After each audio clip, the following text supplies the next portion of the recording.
nak berbuka. Amboi, tak sabarnya dia. Sebelum berbuka, kita digalakkan bermunajat dan berdoa. Tahu tak doanya macam mana? Tak tahulah. Jom kita belajar bersama-sama Ibu Hawa. Jom.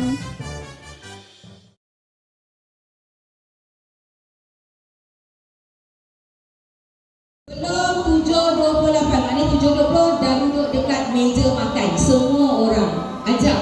Sebelum ni mungkin pergi duduk depan TV, menganga terkakang depan TV. Ni tak payah. Dekat nak buka, jom duduk. Nanti bila dekat nak maghrib, nak iftar, dia akan baca. Seorang yang baca. Ya, biasanya lelaki. Anak lelaki tak ada masalah, boleh baca. Okey, contohnya. Ya Allah, Ya Arhamar Rahimin. Dalam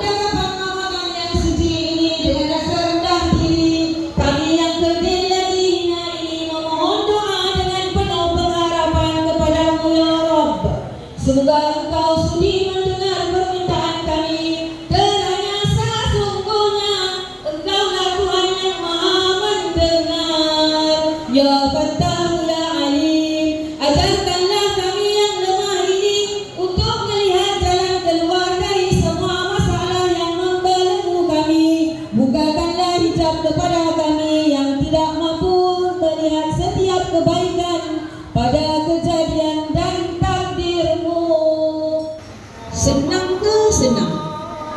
Senang, tapi kena buat, kena paksa diri, kena berjuang. Ramadan, Ramadan, laitaka dauman qarib. Ya nurul hilal أكبر تعال فالشوق طال والقلب سما نحو السماء. Salam tinta, kasih Al-Ihsan buat semua.